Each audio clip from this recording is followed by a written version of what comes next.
7 मार्च 1669 ईस्वी की बात है। ठाकुर सुजान सिंह अपनी शादी की बारात लेकर जा रहे थे। 22 वर्ष के सुजान सिंह किसी देवता की तरह लग रहे थे। ऐसा लग रहा था मानो देवता अपनी बारात लेकर जा रहे हों। उन्होंने अपनी दुल्हन का मुख भी नहीं देखा था। शाम हो चुकी थी, इसलिए रात्रि विश्राम के लिए छापोली में पड्डी ढाव डाल दिए। कुछ ही क्षणों में उन्हें गायों में लगे घुंघरुओं की आवाजें सुनाई देने लगी। आवाजें स्पष्ट नहीं थीं, फिर भी वे सुनने का प्रयास कर रहे थे, मानो वो आवाजें उनसे कुछ कह रही थीं। सुजान सिंह ने अपने लोगों से कहा, शायद ये चरवाहों की आवाज है, जरा सुनो, वे क्या कहना चाहते हैं। गुप्तचरों ने सूचना दी कि युवराज, ये लोग कह रहे हैं कि कोई फौज देवधे पर आई है। वे चौंक पड्ढे, कैसी फौज, किसकी फौज, किस मंदिर पे आई है? जवाब आया, युवराज, ये औरंगजेब की बहुत ही विशाल सेना है, जिसका सेनापति दराब खान है, जो खंडेला के बाहर पड्डा डाल रखी है। कल खंडेला स्थित श्री कृष्ण मंदिर को तोड़ ढाट दिया जाएगा। निर्णय हो चुका था, एक ही पल में सब कुछ बदल गया। शादी के खुशनुमा चेहरे अचानक सख्त हो चुके थे, कोमल शरीर वज्र के समान कठोर हो चुका था। जो बाराती थे वे सेना में तब्दील हो चुके थे। वे अपनी सेना के लोगों से विचार विमर्श करने लगे। तब उनको पता चला कि उनके साथ सिर्फ 70 लोगों की सेना थी। तब रात्रि के समय में बिना एक पल गंवाए उन्होंने पास के गांव से कुछ आदमी इकट्ठे कर लिए। करीब 500 घुड्डा सवार अब उनके पास हो चुके थे।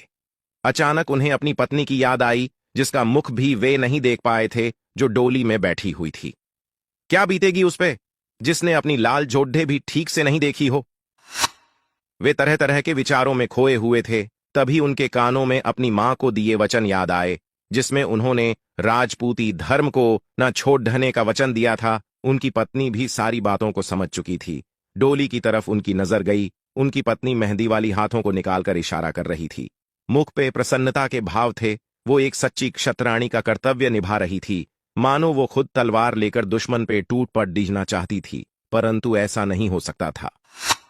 सुजान सिंह ने डोली के पास जाकर डोली को और अपनी पत्नी को प्रणाम किए और कहारों और नाई को डोली सुरक्षित अपने राज्य भेज देने का आदेश दे दिया और खुद खंडेला को घेर कर उसकी चौकसी करने लगे। लोग कहते हैं कि मानो खुद कृष्ण उस मंदिर की चौकसी कर रहे थे। उनका मुखद्दा भी श्री कृष्ण की ही तरह चमक रहा था। 8 मार्च 1679 को दराब खान की सेना आमने सामने आ चुकी थी। महाकाल भक्त सुजान सिंह ने अपने इष्ट देव को याद किया और हर हर महादेव के जय घोष के साथ 10,000 की मुगल सेना के साथ सुजान सिंह के 500 लोगों के बीच घनघोर युद्ध आरंभ हो गया। सुजान सिंह दराब खान को मारने के लिए उसकी ओर लपके और मुगल सेना के 40 लोगों को मौत के घाट उतार दिया। ऐसे पराक्रम को देखकर दराब खान ने पीछे हटने में ही भलाई समझी, लेकिन ठाकुर सुजान सिंह रुकने वाले नहीं थे। जो भी उनके सामने आ रहा था वो मारा जा रहा था। सुजान सिंह साक्षात मृत्यु का रूप धारण करके युद्ध कर रहे थे। ऐसा लग रहा था मानो खुद महाकाल ही युद्ध कर रहे हों। इस बीच कुछ लोगों की नजर सुजान सिंह पे पड़ रही, लेकिन ये क्या, सुजान सिंह के शरीर में सिर तो है ही नहीं। लोगों को घोर आश्चर्य हुआ, लेकिन उनके अपने लोगों को यह समझते देर नहीं लगी कि सुजान सिंह तो कब के मोक्ष को प्राप्त कर चुके हैं। ये जो युद्ध कर रहे हैं वे सुजान सिंह के इष्ट देव हैं।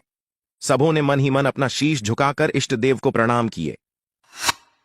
अब दराब खान मारा जा चुका था, मुगल सेना भाग रही थी, लेकिन ये क्या, सुजान सिंह घुड्ढे पे सवार बिना सिर के ही मुगलों का संहार कर रहे थे।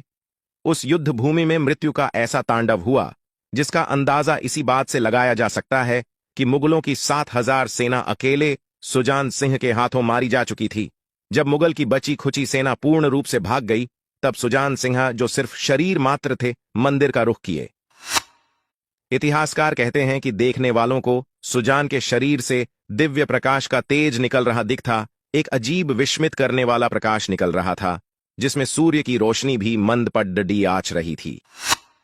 ये देखकर उनके अपने लोग भी घबरा गए थे और सब ने एक साथ श्री कृष्ण की स्तुति करने लगे। घोड़े से नीचे उतरने के बाद सुजान सिंह का शरीर मंदिर की प्रतिमा के सामने जाकर लुढ़क गया और एक शूरवीर योद्धा का अंत हो गया। मां भारती के इस शूरवीर योद्धा को कोटि कोटि नमन।